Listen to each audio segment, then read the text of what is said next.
संपूर्ण राज्यात मुसळधार पावसानं थैमान घातलंय। आधी मराठवाडा, सोलापूर जिल्ह्याला झोडपल्यानंतर आता पावसानं चौफेर हजेरी लावली। विदर्भ, खानदेश, पश्चिम महाराष्ट्रात मुसळधार पाऊस झालेला आहे, तर मराठवाडा आणि सोलापूरवरील पुराचं संकट अजूनही कायम आहे। पाहूयात। गेल्या काही दिवसांपासून सुरू असलेला पाऊस काही कमी होण्याचं नाव घेत नाहीये। आजही पावसानं मराठवाडा, सोलापूर, अहिल्यानगर आणि बुलढाणा जिल्ह्याला झोडपलंय। नद्या नाले दुथडी भरून वाहत आहेत। नदीकाठच्या गावांना सतर्कतेचा इशारा देण्यात आलाय। तसंच शेतात देखील पाणी भरल्यानं पिकांचा चिखल झालाय।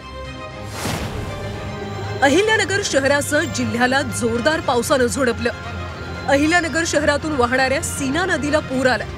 नगर कल्याण महामार्गावरची वाहतूक ठप्प झाली। 1996 नंतर पहिल्यांदाच शहरातल्या नेप्ती चौकात पाणी आलं। अहिल्यानगरच्या शिर्डी आणि राहता परिसरात देखील ढगफुटी सदृश पाऊस झाला। त्यामुळे घरांमध्ये आणि शेतांमध्ये मोठ्या प्रमाणात पाणी शिरलंय। त्यामुळे घरांचं आणि शेतामधल्या पिकांचं मोठं नुकसान झालंय। ही सोयाबीन परवा सोंगायला सुरुवात केलेली, काल आमची सोंगून झालेली पूर्ण।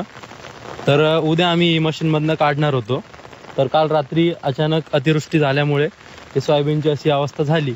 तर सरकारकडून आमची एक एवढीच अपेक्षा आहे की याची भरपाई मिळावी। आमच्याकडे 2 वाजेपासून पाणी घुसायला सुरुवात झाली। आम्ही रात्रभर पाणी काढतोय आणि आमचं खूप नुकसान पण झालेलं आहे। सगळं फर्निचर वगैरे आमचं सगळं पाण्यात आहे, फ्रीज वगैरे, किचनचं सगळं सामान। आणि आमच्याकडे मागच्या 2 वर्षापूर्वी पण असंच पाणी शिरलं होतं। तर एवढंच म्हणणं आहे की आता जे कराल ते व्यवस्थित सगळं करून पुढच्या वेळेस ही परिस्थिती नाही आली पाहिजे। येवल्याला देखील मुसळधार पावसाचा फटका बसलाय। मुसळधार पावसामुळे शहरातल्या अनेक भागांमध्ये पाणी साचलंय। तसंच पावसाचं पाणी घरामध्ये शिरल्यानं मोठं नुकसान झालंय। घरातला संसार वाहून गेल्यामुळे महिलांना अश्रू अनावर झाल्याचं पाहायला मिळालं। रात्रीपासून जागी आम्ही 10 वाजल्यापासून पूर्ण संसार वाहून गेला, काहीच नाही राहिलं शिल्लक। तुमचं काय सामान होतं, अजून काय नुकसान झालं? आमचे बाजारचे काही साहित्य होतं, माल, शेंगदाण्याचे कट्टे, डाळीचे कडधान्य वगैरे ते सगळं पूर्ण वाहून गेलं। सर पहाटे काल संध्याकाळी 5 वाजेपासून पाऊस होता, पण एवढं म्हणजे घरामध्ये एवढं पाणी नव्हतं। पण आज म्हणजे 3 वाजेपासून इतकं पाऊस आहे घरामध्ये, तर पूर्ण पाणी आमचं जेवढं धान्य धुन्य होतं सगळं वाहून गेलेलं साहेब। काहीच म्हणजे काहीच शिल्लक राहिलेलं नाही। आमची नुकसान भरपाई आम्हाला भरवून द्यायची तुम्ही। पावसानं बीड जिल्ह्यात अक्षरशः धुमाकूळ घातला। बीडच्या हिंगणी गावाला पुराच्या पाण्यानं वेढा घातला। गावातली अनेक घरं पाण्यात गेली, त्यामुळे जनजीवन पूर्णतः विस्कळीत झालंय।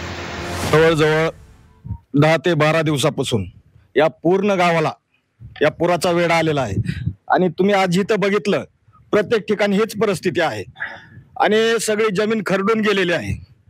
प्रत्येक 2-3 वर्षाला ह्या अतिवृष्टीचा फटका बसतोय, पण शासन काही लक्ष देत नाही। धाराशिवमध्ये झालेल्या मुसळधार पावसाचा शाळांना देखील मोठा फटका बसलाय। पावसामुळे जिल्ह्यातल्या 78 शाळांमधल्या 125 वर्गखोल्यांची पडझड झाली, तर 130 शाळांमधल्या 387 वर्गखोल्यांचं नुकसान झालंय। 25 शाळांमध्ये पुराचं पाणी शिरलंय, त्यामुळे शालेय साहित्य आणि पोषण आहार पाण्यात भिजलाय। अमरावती जिल्ह्यातल्या नांदगाव खंडेश्वर तालुक्यातल्या राजना परिसरात मुसळधार पावसानं शेतात पाणी साचलंय। या अवकाळी पावसामुळे सोयाबीन, कापूस, संत्रा, मूग, उडीद या पिकांचं मोठं नुकसान झालंय। विशेषतः कापणीला आलेले सोयाबीन पूर्णपणे पाण्यात गेल्यानं शेतकरी हवालदिल झालाय।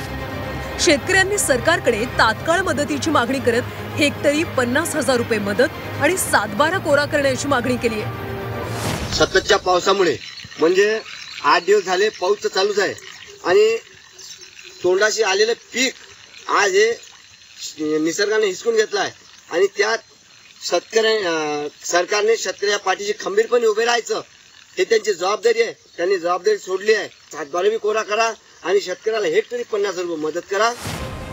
गेल्या 2 ते 3 दिवसांपासून पंढरपूर आणि परिसरात सुद्धा मुसळधार पाऊस सुरू आहे। मुसळधार पावसामुळे अनेक शेती पिकांना फटका बसलाय। पंढरपूरच्या कुरोली इथल्या शेतकऱ्याच्या 4 एकरवरच्या शेवग्याचं या पावसाच्या पाण्यात मोठं नुकसान झालंय। शासकीय कुठलाही अधिकारी किंवा काय नाही, माझ्या शेजारना अधिकारी वर खाली करते, पण कुठेही दखल घेतली नाही।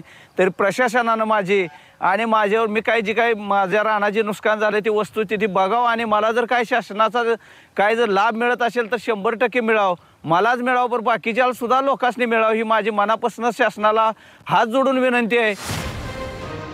पुणे जिल्ह्यामध्ये उत्तर भागात सुरू असलेल्या मुसळधार पावसामुळे शेतकऱ्यांच्या मेहनतीवर पाणी फिरवलंय.